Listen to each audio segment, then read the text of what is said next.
Texas and the federal government have arguments made in court over the floating Rio Grande barrier. The heart of the legal question is whether Governor Greg Abbott needed federal authorization to deploy the floating barrier in the river that separates the United States from Mexico. Attorneys for the state say permission wasn't required and that Abbott was within his rights to defend against what Abbott has called an invasion of drug cartels. The State Department says the device threatens the relationship between the U.S. and its southern neighbor. Judge David Ezra told the lawyers that he isn't interested in the politics of the matter. Quote, "This is the United States District Court. It is not Congress." Jim Ryan, ABC News, Dallas. Egyptian authorities say 2 tankers collided in a single-lane stretch of the Suez Canal, briefly disrupting traffic. South Carolina Supreme Court upholds an abortion ban. The decision from South Carolina's all-male Supreme Court keeps a strict abortion ban in place statewide, prohibiting an abortion after about 6 weeks of pregnancy. The 4-1 ruling reverses an earlier decision by the same court that struck down a similar law. In the majority opinion, Justice John Kittredge wrote, "A woman's right to privacy and bodily autonomy does not outweigh the interest of the unborn child to live." South Carolina is the only state with no women justices on the bench. Derek Dennis, ABC News. New Jersey Governor Phil Murphy signed a law requiring school districts to offer free menstrual products for grades 6 through 12. This is ABC News. The Above and Beyond Salute, sponsored by Firehouse Subs, recognizing first responders and other deserving individuals in our community. Friday mornings at 8:30 on News Talk KVNU.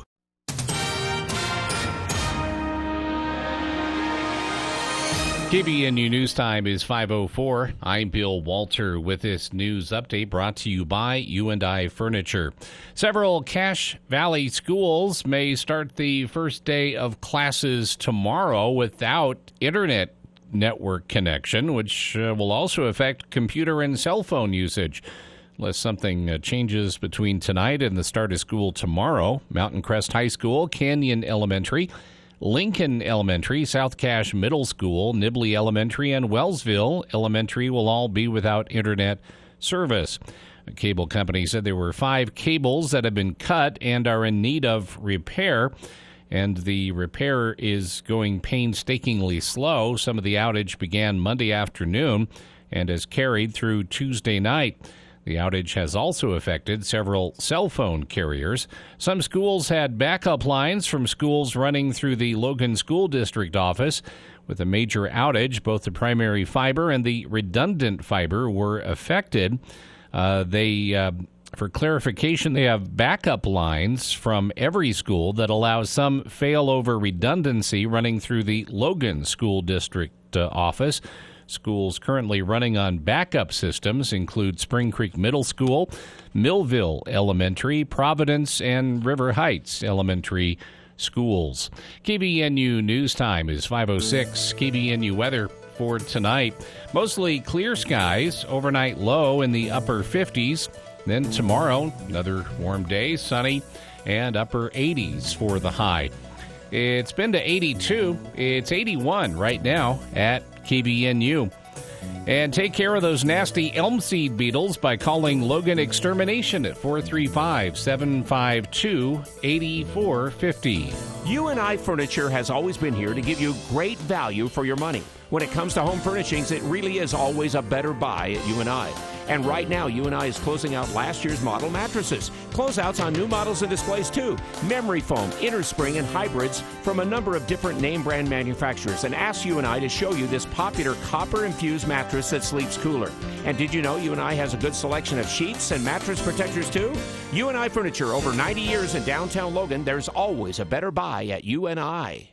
KVNU News Time is 5:07. The Institute of Religion on the USU campus had been the longest continually operating institute in the Church of Jesus Christ of Latter-day Saints system until the end of fall semester last year. Demolition of the building at 600 Darwin Avenue, which had served students since the 1920s, started in the spring. Construction of a new 100,000 square foot building on the same site is now underway. Michael Lambert, director of the church's facilities and real estate division of seminaries and institutes, said the new building is designed with open spaces to enhance natural light. Construction will take about 2 years, and during that time, Institute classes and activities will continue to be held in leased classroom space at USU and in nearby church meeting houses. The new building will house a young single adult stake for Sunday worship and will be the site of religion classes and workshops, as well as a gathering place close to campus for young adults. And the University of Utah Health Center experienced a major IT outage with its data center, causing widespread disruptions to its operations. As of Tuesday night, investigations indicate that the outage is unlikely to have resulted from a cyber attack or malicious activity, as stated in a recent tweet from the institution. The disruption began at around 8:30 last night, causing IT teams to immediately initiate efforts aimed at restoring the connectivity. Patient care remained unaffected at all inpatient facilities, with operations continuing as normal, according to U of U health officials. At the same time, technical issues temporarily made the Safe Utah app unavailable. It's not certain if this is directly linked to the wider IT outage experienced by University of Utah Health. Officials with U of U Health advised anyone experiencing a mental health crisis or any emergency to call 988 for immediate help. As of approximately 9:15 last night, health officials said the Safe Utah app was up and running once again. KVNU News Time is 5:09. For more details on these and other stories, visit CacheValleyDaily.com. Hear that? That's the sound of a sad bird. He says your trees are so overgrown and ragged, he can't find a place to perch and sing you a happy song. Hear that? That bird is warning you. He says if you don't prune your branches before the next windstorm, they might end up in your living room. Yep, another talking bird. This one says call Hall Tree Care. Apparently, 9 out of 10 birds recommend Hall Tree Care. Smart birds. Hull Tree Care. That's HULL Tree Care. 760-6587. Summer is cruising by way too fast. It's already back to school time.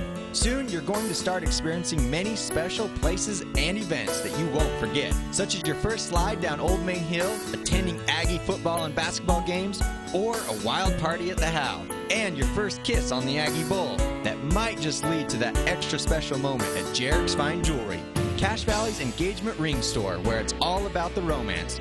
Just look for the bright green cars at 930 North Main Street.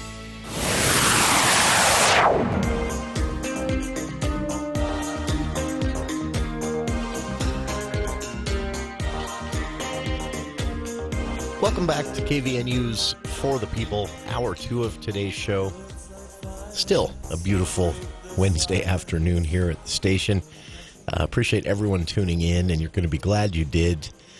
We try to present a full picture as often as we can, at least here on the show, to every issue we discuss and spend a lot of time on. And last week we spoke with naturalist and photographer Shauna Hart about a decision that has now been made, at the time had not yet been made, by the Inland Port Authority Board to begin work on a northern Utah satellite portion of the inland port, which will be known as the Golden Spike Inland Port. The location is what brought Shauna's attention and got her into our studio. She was concerned about its proximity to the wild bird refuge there outside of Brigham City in the Box Elder County area, and what light pollution, noise pollution might mean for migratory birds, something that, you know, our ecology, of course, depends on them coming through every year. I also yesterday went on quite a rant about the timing of the meeting. I was critical of the Inland Port Authority Board for hosting the meeting at 2 in the afternoon. I thought that meeting should have been an evening meeting so more people might attend, get information, voice their opinion, and more. Today we're going to present another side of this, though. And joining us now to do that is a man who knows firsthand what we're talking about on this topic. We have with us Tremonton City Mayor Lyle Holmgren joining us to talk about what an inland port in the Box Elder County area would mean for the people who live there, because we're talking at first hundreds of jobs, in the end possibly thousands of jobs statewide and possibly even in the Box Elder County area. Much needed jobs, to say the least. least. And Mayor Holmgren, really appreciate you taking some time for KVNU today. Again, in the interest of presenting that full picture, this is a big deal, right? Yes. And first of all, thank you for inviting me on your show. Our pleasure. I really appreciate the opportunity here. Yes, it is a big deal. And what's kind of neat about it is that we have two communities. We've got Garland, who is just to our north, and basically our sister community, and Tremonton, both of whom are working together to bring this business into the area. The result is that it'll create, as you mentioned, it'll probably start off with maybe a couple of hundred jobs, and then gear up to maybe 5 or 6, or who knows where they'll stop. But this is an opportunity for a couple of smaller communities to attract world-class type businesses into the area, and provide the necessary and all of the zoning and everything else. This is something that the inland port has been very helpful for us, so that we can get this business attracted to this area. It's similar to something we talk about a lot, with Hill Air Force Base in the Weber County area, and the ripple effect, as state economists call it. All the restaurants and hotels and businesses that are there because Hill Air Force Base is there. Here in Cache Valley, the university, some big food service companies, education jobs and service jobs in general. And state economist Mark Knowles, Mayor, we had him on a few months ago, and I asked him a simple question. In a recession in northern Utah, why do we see Cache Valley hit not as hard as the rest of the state, in fact, and then just 12 miles away, Box Elder County just slammed, usually hit very hard by every recession? And he cited this exactly. He said Cache Valley enjoys a lot of service jobs, a lot of recession-proof service jobs in education, in food services, etc. That's the type of work we're talking about in the Box Elder County area, and again, a big deal, right? Oh yeah. And so as I've had the opportunity to serve as Tremonton's mayor, I've heard from residents over and over again that, gosh, why can't we bring in more restaurants? Why can't we bring in more? Why can't we bring in a Walmart? And then they kind of shameless, I don't really want a Walmart, but we kind of need a Walmart, sort of a thing. And we do need a Walmart. We need something more than what we have. But the issue comes down to the population, and it comes down to having, these service industries and things like that will come to the area when the area has a population that can support them. Sure. And so that's kind of the way it is. And so you talked about how Logan is able to sort of survive maybe some of a little more recession-proof than maybe Box Elder County. Well, Box Elder County is a very, our area of expertise, or our competitive advantage, is really manufacturing. Sure. And we, and those businesses, some of them are subject to recessions, and especially things like maybe our aerospace sort of industry and that kind of thing. It just takes one little click and they start laying people off. Sure. Congress deletes a line in a budget bill, and suddenly 1,000 jobs in Box Elder disappear. Exactly. A president signs a piece of paper, and that's that. And so, we have to. The idea here, and this something that we're kind of excited about, is this is providing some diversity to the type of industry or the type of thing. The people who are hiring. This is a little different business. It's going to be something that's tied to education, and so you talked about recession-proof type businesses. this would be one of those kinds, I would imagine, because we're always going to have to educate our people, our youth. Sure. It was interesting to me, Mayor. You and I had a chance to talk when I was invited to moderate a candidate meet and greet event a few weeks ago there in Tremonton. And it was a real pleasure to do that and to get to know some of the issues that are top of minds there in Tremonton and for residents, the things they're worried about. I thought this was interesting. You ran and obviously were successfully elected on a campaign centered around, honoring what Tremonton is all about, what Box Elder County is all about, but at the same time embracing and fostering what you called responsible growth. And it was yes. It was interesting to me to hear both the candidates that night, but also questions from the audience and discussing with audience members afterwards. This overall frustration that I would express as people saying to me, look, people grow up here. They want to stay here. Families want to keep their kids close. They want to stay close to their elderly parents. They want to stay close, and we just can't. Everyone has to leave Tremonton at a certain point because of work, because of housing. And to me, I look at something like this inland port proposal and say, that's a step to undoing some of that pain, right? Right. And again, it's, we want to make sure that as we're growing, that we do it in a way that is what we want and not something that maybe some other communities have experienced where growth has rapidly sort of consumed the commercial agriculture and some of that other. We need to grow, and I tell people we're going to grow, but we need to do it in a way that that works for us.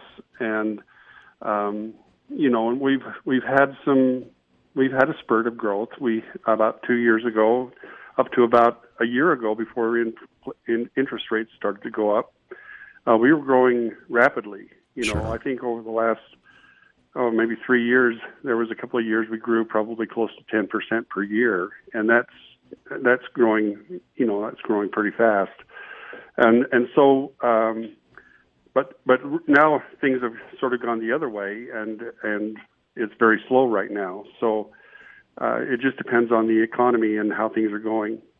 But we want to we want to be able to grow in a way that we want to grow, and we want to preserve the resources that we have, the water resources and the commercial farms. We want to be, we don't want this to become just a hobby farm area. We want to be able to sustain our commercial farming industry, commercial agriculture industry, because that, then you have the dealers that are selling fertilizer and the dealers that are selling farm equipment and farm machinery and all of this kind of thing. They don't exist if we can't have a robust agriculture economy, which we do right now. And so as we're growing, we want to make sure that we do it in such a way that we're not going to break down that portion of our economy. Sure. And as we've seen, if cities, we've seen some of this in southern Utah, if cities don't do this, the state has shown they are more than willing to step in and do the planning in a centralized fashion, which means it's going to be a much less local decision. So part of this is a duty of the cities. Also, as the most local elected representatives, the voice of the people directly in a decision like this with an inland port location. Do you feel, has the state inland port authority board, have they been receptive to feedback from the city, when it comes to resident concerns that have been expressed, like light pollution or noise pollution? Have they been open to conversations with you? Yes, they have.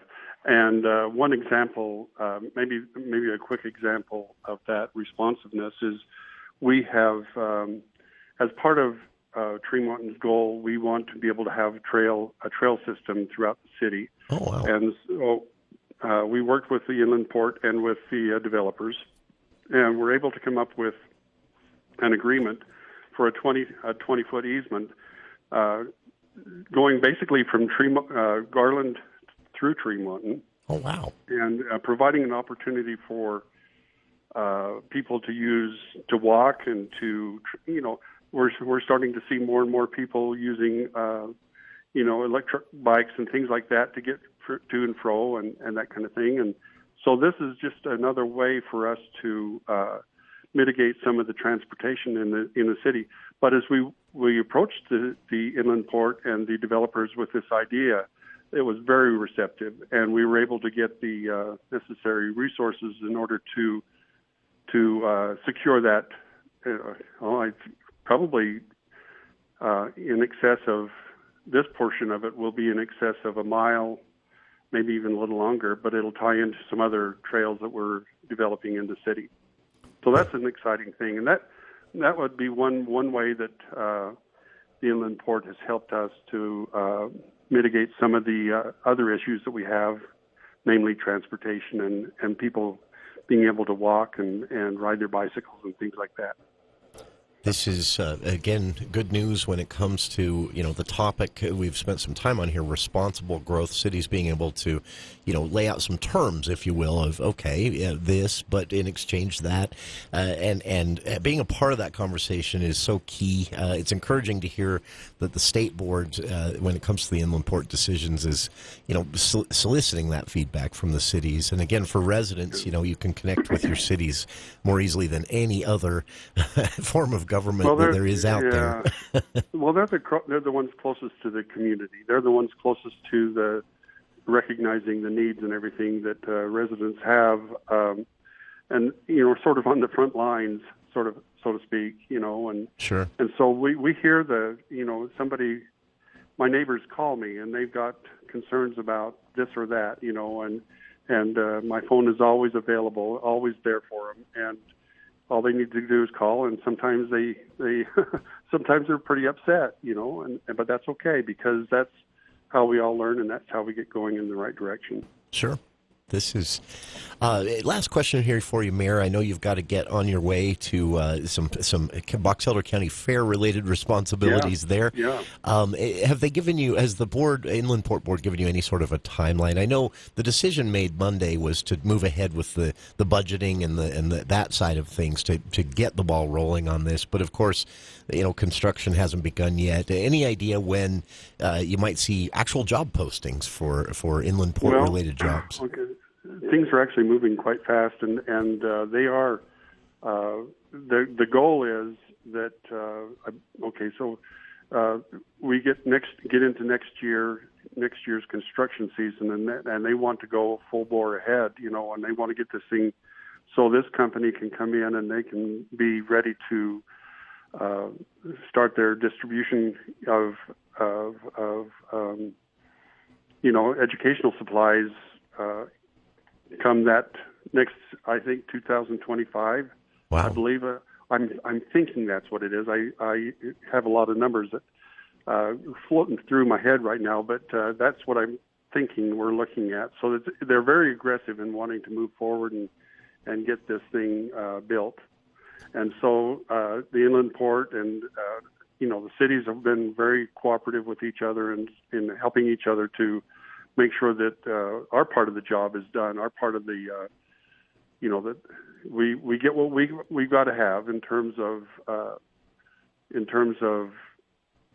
something as simple as it's not simple, but something as important as stormwater runoff. How are we going to deal with this? This is a large building and a large area, and there's not a lot of room for the water to snowpack to melt, and it's going to run somewhere. So we've been working very hard to make sure that we have the right capacity and the right system in place to deal with something like stormwater runoff. That's an important. And there's 100 other things that we're looking at. Things like making sure we have the transportation. I know Garland is working on in improving West Factory, which would be the road that these trucks will come and go on, and down through past Garland into Tremonton, and making sure that our intersections are ready and all of those kinds of things. All of those are things that are being considered right now. That's very nice to hear, and definitely is going to be reassuring to residents who have had concerns, and that's why I'm so glad you're able to join us today to present some of the nitty-gritty details of all of this as it moves forward. Our guest again, Tremonton City Mayor Lyle Holmgren. And Mayor, appreciate taking some time for us today. I know you've got to be on your way again with some Box Elder County Fair responsibilities on your calendar this evening. And with that in mind, we should remind listeners that is afoot right now. The Box Elder County Fair started Monday. The big public events, the things that people traditionally think of when it comes to the fair, are starting up today, tomorrow, Friday, and Saturday. And I have to say personally, Mayor, and I hope no one in Cache Valley is listening right now, though I know they are. Box Elder County Fair, one of the best in Utah. It is. We think so. Maybe some people feel differently, but we think so. It is a big event, and it is so fun to get out there and see this. And when you talk of Tremonton, Garland, Box Elder County, what it means to live there, really on display at the fair. So for residents of Cache Valley as well listening right now, make some time. Get over there in the next few days up until things wrap up Saturday evening at the Box Elder County Fair. Our guest again talking about the Inland Port Board's decision on Monday to move ahead with what will be known as the Golden Spike Inland Port, a location there in Box Elder County just outside of Garland and Tremonton that will bring jobs, additional infrastructure, and more to the Box Elder County area. And again, presenting a full picture of this as it moves forward. We'll keep talking about it here on the show. Mayor of Tremonton City, Lyle Holmgren, again, our guest. Mayor, really appreciate your time for KVNU today. Thank you for having me. Oh, our pleasure for sure. And to our listeners, thank you for your time as well. We'll be back right after this. If it's leaking, replace it. If it's worn, replace it. If you're constantly worrying about it with every windstorm, replace it. What are we talking about? Your roof. Palmer's Metal Mart is your place for a long-lasting, great-looking metal roof for your home, cabin, barn, or shed. Metal roofing is the put-it-up-and-forget-about-it roofing solution. For almost 30 years, people have chosen Palmer's Metal Mart for metal roofing for their selection, price, and most importantly, the professional help you get with your project. From start to finish, Metal Mart can help you with all the options for your amazing metal roof. Whether it's an accent on your roof or a complete re-roof, Palmer's Metal Mart is the place to go. Metal provides a unique and timeless look that gives the wow factor to any project. So come see the metal roofing experts at Palmer's Metal Mart, located in Lehigh and Logan. We're ready to help. Ask about quick same-day will calls or delivery to your door. Palmer's Metal Mart, everyone's metal store.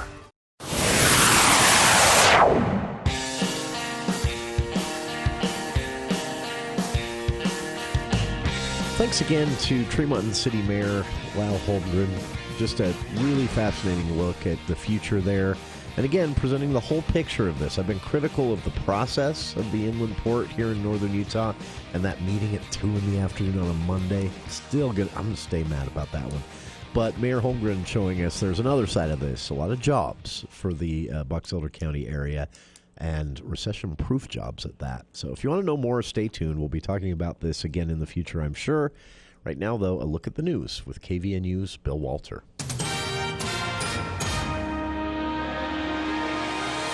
Thank you, Jason. KVNU News Time is 5:31, and the news is brought to you by Cache Valley Hearing and Audiology.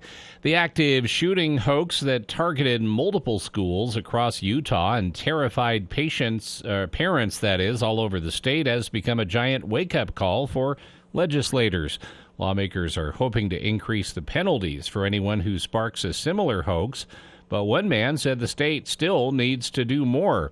He said police agencies across Utah may have different ways of responding to possible active shooter situations, and that could lead to problems when one agency tries to support another.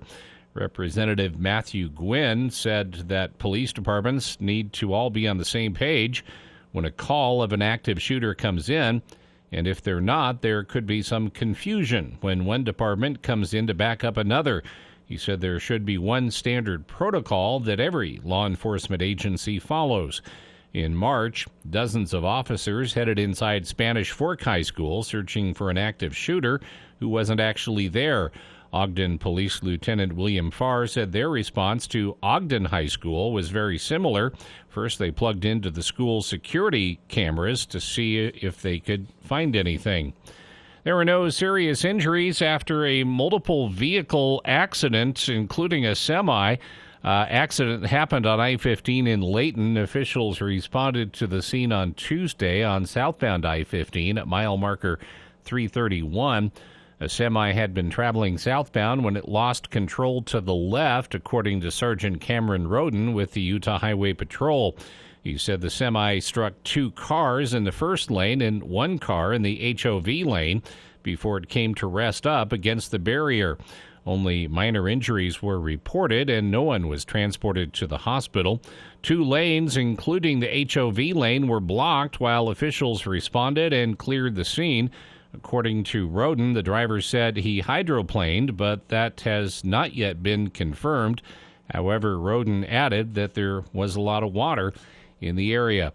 KBNU News Time is 5:33. We start each new year filled with hope and prosperity for things to come. At Cache Valley Hearing and Audiology, it's no different. Dr. Daines is so grateful to get to call Cache Valley home and continue to offer his services to the wonderful people that live in our beautiful valley. He wants to help you start your new year off right by improving your hearing, which over the course of time will help improve your quality of life. Give them a call at 435-753-4327 or 753-HERE to schedule an appointment, or you can visit them online at cachevalleyhearing.com. 8 candidates will take part in tonight's Republican primary debate, but not the current frontrunner. Make no mistake about it, Donald Trump will not be in that room tonight, but he will be the elephant in a room full of Republicans, because the way that stage is designed, Ron DeSantis is in the middle of that stage, and it's because he's the highest polling candidate on that stage. ABC's Jay O'Brien, mercenary leader Yevgeny Prigozhin was on a plane that crashed north of Moscow, killing all 10 on board. A long, and at times authorities say extremely active shooting in Pittsburgh has ended with the suspect dead and 1 officer wounded. Police Chief Larry Scriotto. These are environments we train for, but don't ever expect to occur. Sheriff's deputies were attempting to serve the suspect with an eviction notice when he opened fire. North Korea's second attempted launch of a spy satellite has failed. Daria Albinger, ABC News. KVNU weather for tonight, mostly clear skies, overnight low in the mid-50s, and sunny to partly cloudy on Thursday, upper 80s for the high. 30% chance of showers and thunderstorms on Friday, high temperature in the mid-80s. It's been to 82, it's 81 right now at KVNU. U&I Furniture is closing out last year's model mattresses. Lots of choices, memory foam, innerspring, and hybrid models from a number of name brand manufacturers. Always a better buy at U&I. U&I Furniture, downtown Logan, 28 West, 1st North. And you can always get more news at CacheValleyDaily.com. Hey, drivers, let's face it. Driving can be challenging. From parallel parking to distracted drivers, there's always something to keep us on our toes. Driving is challenging, but car insurance doesn't have to be. Hi, this is Matt Robbins with Quality First Insurance. As an auto owner's insurance agency, we do our best to find each client the best coverage and the best prices. Whether you're a seasoned driver or just starting out, Quality First has your back. When it comes to home care, it's important to know you have a choice. If you or a loved one is in need of hospice or home health services, remember that Primrose Home Care and Hospice believes in treating the patient as well as the problem. We work directly with you and your doctor to create a health plan that's catered to your needs. Our team is devoted to providing options in the freedom and safety of your own home. Visit us at primrosecare.com or call to schedule a free consultation. Primrose Home Care and Hospice, your local hospice and home health provider since 2006.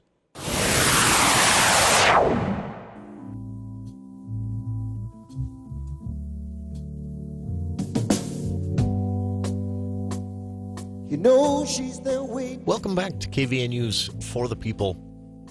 A topic that we spoke at length about several weeks ago here on the show with Tammy Pfeiffer, former Logan City Council member, education advisor to Governor Herbert, school board representative for a time, and now involved with a group called Unite, which is the group behind something called the Dignity Index, which has now been launched on a national stage.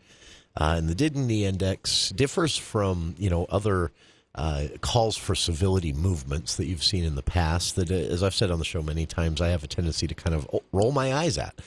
Because oftentimes when you hear, especially an elected official calling for civility, it's usually because they've lost or are losing an argument, or they've gotten some public anger up with some of their actions or decisions, and they use civility as an excuse to skirt accountability. Or sometimes calls for civility have actually been used to silence marginalized groups or minority groups in when the majority, in elected situation, when the majority wants to run roughshod over the minority party. So when someone says we should be more civil, sometimes I think, come on. But it has gotten pretty ugly out there. Our politics are polarized so much that political scientists will tell you now, the research being done shows, I think one of the biggest examples right now is you see polling that shows Republican voters right now care far less about elected officials who are being charged for committing crimes than Democrats do. and Republicans listening right now will think, oh, that's because it's all made up and it's just political, blah, blah, blah. Is it, though? And what scares me is, shoe on the other foot, I think the exact same thing would happen if it were a former Democratic president being charged with pretty serious crimes and attempts to overturn elections, something that we should all take very seriously if an elected official tries that. I'm afraid Democratic voters would be the same. Right now they're on a high horse. Oh, look at these Republicans. They're in a cult. They can't even admit that these crimes were actually committed and should be punished. I do think, though, polarized as we are, if it were a Democratic former president instead, those same people saying that would also be saying instead what Republicans are saying now. Oh, this is just a political witch hunt. It worries me. And as it trickles from the federal elections down to state and eventually counties and cities, I think we're in for some trouble. So I'm definitely all ears to people who have proposed solutions to this. The Dignity Index, I think, is one of those. Instead of a traditional call for civility, it's a ranking. They're not asking anyone anything. They're just ranking political speech, from debate speech to campaign messages to the city council meetings and things like that can be ranked on this Dignity Index scale. And as Tammy Pfeiffer told us when she was in studio a few weeks ago, it can be used by anyone. It's an 8-point scale, and it has some descriptions of what each point is worth. And as you get up to 8, that's good. As you get down to 1, that's bad. 1 is a 1 on the dignity scale. So you can be angry. You can have terse words for each other. You can even have slightly raised voices in a debate. But all of that can be done while respecting the dignity of both yourself and how you conduct yourself, and the dignity of the person you disagree with, just by simply reminding yourself that's a human being too. And they came to their conclusions, which are different than mine, by the same way, the same route, the same mechanisms in our own heads that I came to my conclusions with. That works. It definitely works for me, and it works, Tammy said, whether it's someone running for president or someone running for city council or someone arguing on the internet with their neighbors and friends. To me, I think it is definitely a step in the right direction. At the same time that the Dignity Index went national after a Utah pilot that we played a part in last year with Pfeiffer and others joining us regularly, Governor Cox, it was announced that he would be the chair for this year of the National Governors Association. Every year, a new governor gets to be chair of the National Governors Association. They get to set a bit of an agenda. All governors are members of this organization, and they're encouraged to attend somewhat regular events, and which are really an excuse to get them all together in the same room, being friends, getting to know each other, and maybe sharing ideas.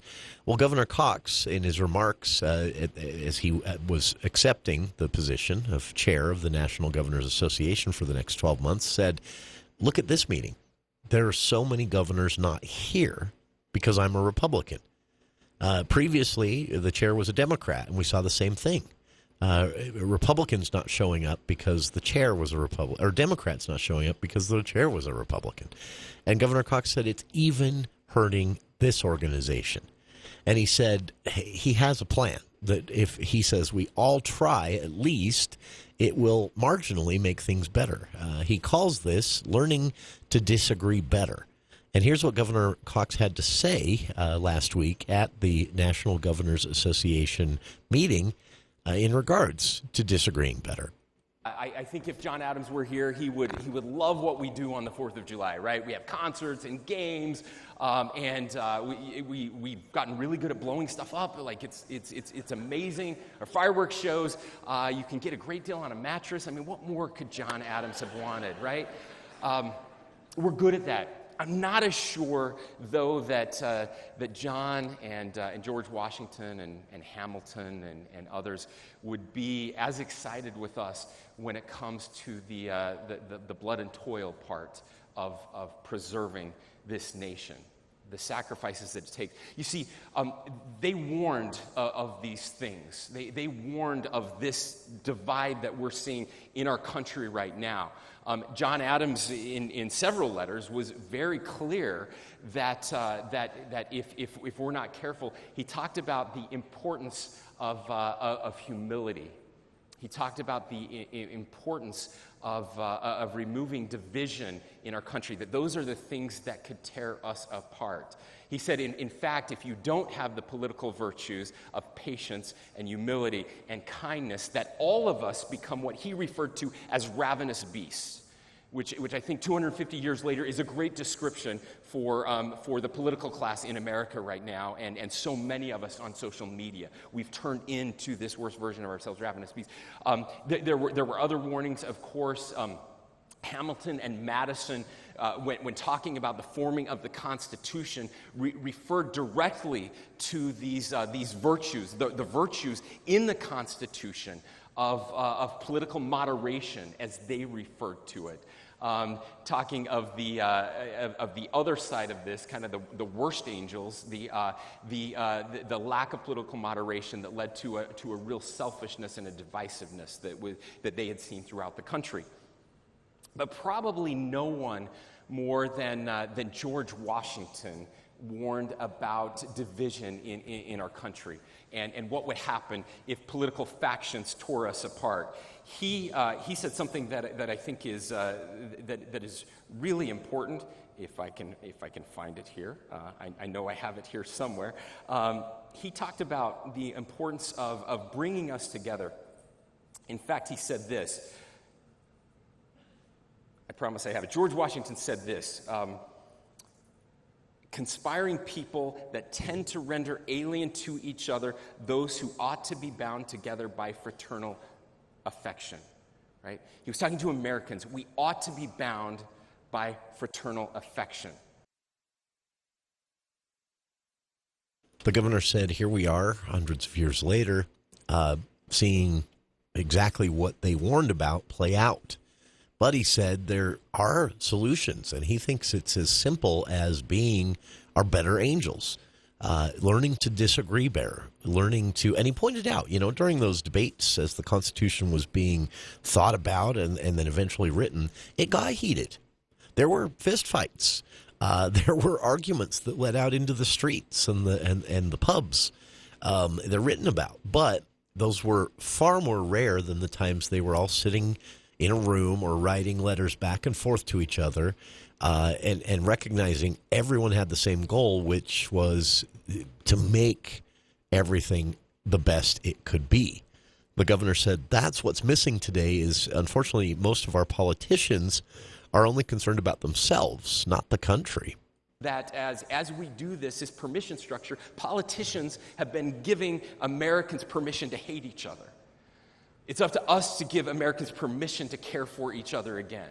And that's what we're trying to accomplish. And this is one way we can do it. We'll also, Abby and I will be traveling around the country, inviting you to do service projects in your states. Service projects with people, again, across the aisle, because two things that magically happen when we serve others. The first one goes to the initiative of the Murphys. And that is, we learned, if you remember, we had that scientist from UCLA, brain scientist, who told us when we're giving service to other people, when we're volunteering, something magical happens in our brains and our mental health improves. It's as powerful as drugs that help in this area. So it improves our mental health, but it does something else as well. When we're serving other people, it's hard to hate people up close, and it makes us all feel better about each other. So we'll be doing service projects across the country and many other initiatives. We want to help families model this. I believe firmly that there is an exhausted majority out there who are tired of this. Now, as much as I would like to appeal to your better angels as a reason to do this, there is another reason to do it. I think it's good politics. I actually think it's good politics. When everyone else is zigging, we can zag and get a little attention. We are heading into what I believe, again, will be the next most divisive election of our lifetimes, right? An election no one in America is looking forward to. And we as governors have an opportunity to provide some counter-programming to that terrible, the terrible thing that is going to be happening to us. We can give Americans another vision, another option. And I believe they're desperate for it. And I believe that they will reward all of you at the ballot box as well for doing that. All right? Now, I want to show you a little bit about what this is going to look like. Again, my vice chair, Jared Polis, and I got together a few weeks ago. We filmed a little ad, a little video, and we want to show that to you now. I'm Spencer Cox, Republican governor of Utah. And I'm Jared Polis, Democratic governor of Colorado. And we're here to help save your family dinners. You know what we're talking about. You're halfway through your second helping of mashed potatoes when your MAGA uncle decides to share his thoughts on the latest election conspiracy. We all have that uncle. Or instead of passing the salt, your woke niece passes along a particularly controversial fact that she read on social media. Or maybe you're the one with the strong opinions. You know you're right. And the other side is a bunch of misguided weirdos. But there's a healthy way to deal with conflicting opinions. Actually, it's okay to disagree. It's not just okay, it's crucial. Did you just disagree with me about disagreeing? Healthy disagreement means not assuming that the other side is deluded, misinformed, or actively trying to overthrow America. A little respect and curiosity keeps resentment off the dinner table. And out of your social media feeds. Our nation was founded by people who profoundly disagreed. So next time your uncle, your niece, or anyone else brings up that one topic that just drives you nuts, take a deep breath. Be curious, ask questions. If you still disagree, that's okay, but you might find that you aren't as far apart as you think.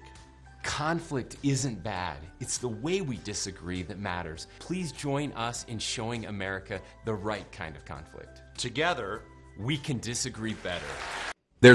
That was, again, the ad that will be running, is running on TV in Utah and Colorado, and I believe governors in Oregon, double check here. Yes, California and Texas and Arizona, New Mexico are running the ad as well as part of, public service campaigns, the state funds, and more.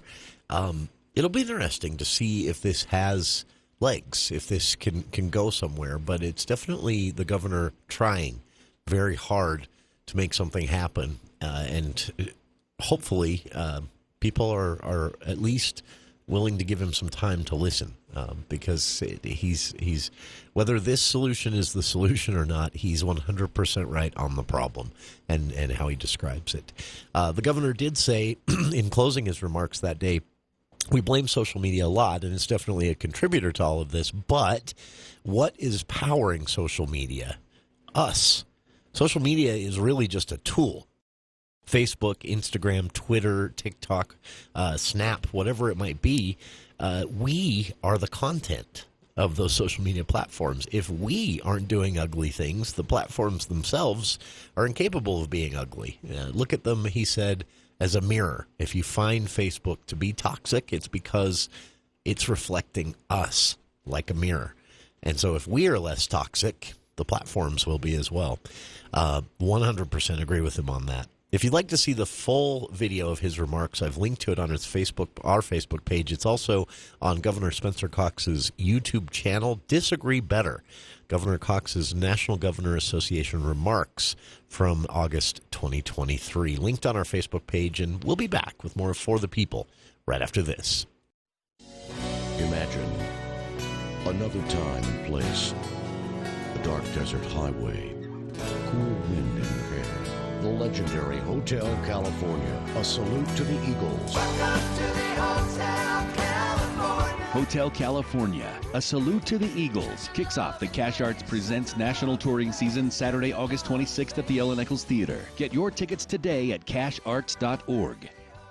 It's time for Bank of Utah's Where's the Wallet Cash Quest. They've hidden a wallet worth $20,000 somewhere in Utah. Find it and keep half. The other half will go to a charity of your choice. Your quest begins at your local Bank of Utah branch. Look for the QR code to get access to clues. Follow Bank of Utah on social media and at bankofutah.com for rules and information. Find the wallet, win $10,000, and help a local charity. Bank of Utah will help you on your quest for financial success. Bank of Utah, member FDIC.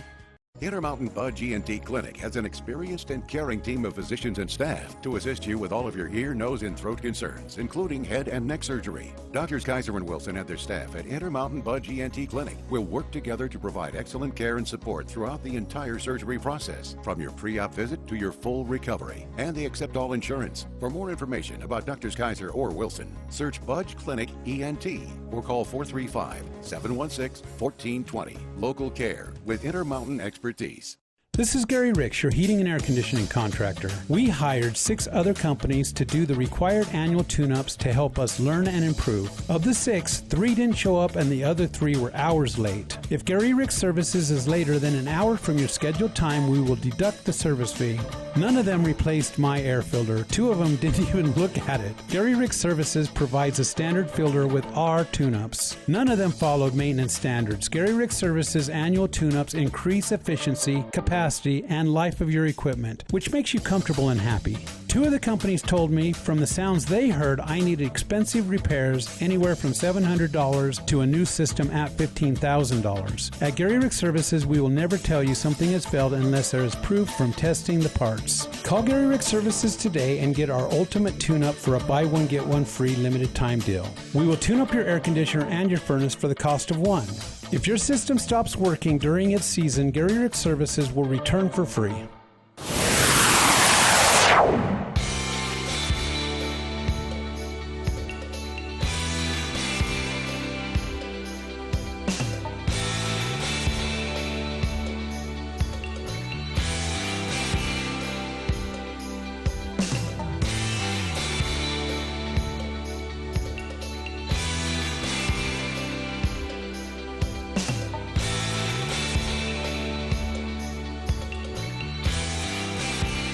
Welcome back to KVNU's For the People.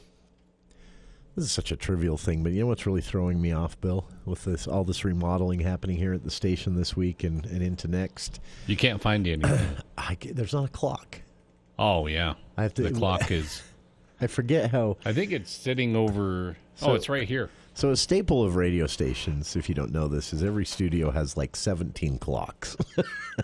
Because you need one at every potential head angle. But this is a Timex clock. Yeah, this is an actual old-fashioned Timex clock hanging on the wall, usually right in front of me, set accurately and tested for accuracy weekly, and it's gone. So I keep looking over there at just this nail. There's just this nail in the wall. Bill's trying to set it up for me here. And the nail doesn't move. You know, and it's funny because I've got a clock on the computer here in front of me. I got a clock on my phone. I've got a clock. There's a clock on the wall behind me. I could just turn to. That's sometimes correct. Yeah, I can actually see the actual programming clock on your computer screen over there for our automation service. So it's not like I'm short for what time is it options. But it's that one clock that for 16 years now I've looked up at. Over there on that wall, and it's just not there, and it's throwing me off. So I have no idea. It could be 7 o'clock, and I'm still talking for all I know. Tomorrow on the program, Charlie Schill, of course, will join us for the For the People Theater Hour. Each week at 4 o'clock we do that.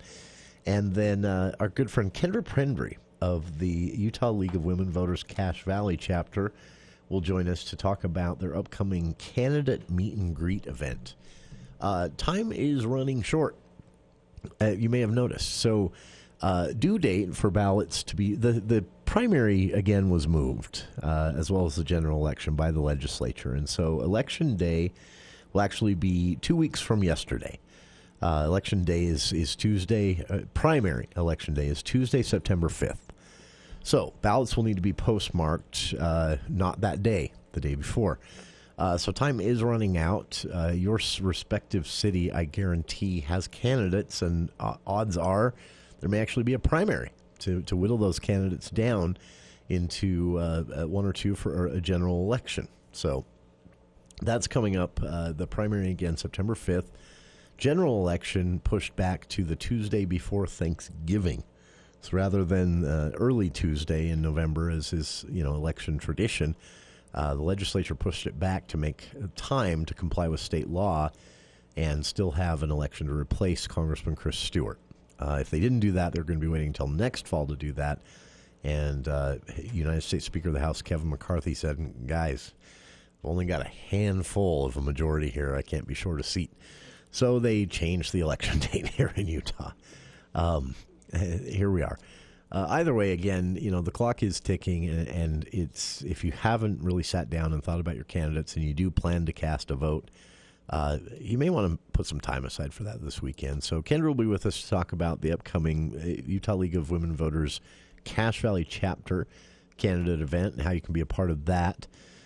Multiple events happening around Cache Valley regarding candidates, from independently planned candidate events, from candidate and campaign planned candidate events, to voter packets and more that you can find out there. So plenty of different ways you can get to know your candidates. And I say this every time, but if you are a person who votes and plays a part of the political process, it is absolute nonsense that we all have so much time and energy, myself included. I'm not sitting on a high horse on this one.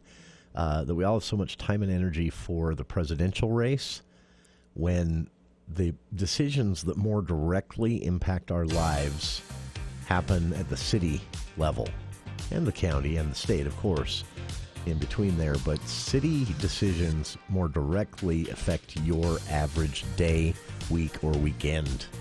And so it boggles me that we have, a third of the turnout in municipal election years that we do in a presidential year.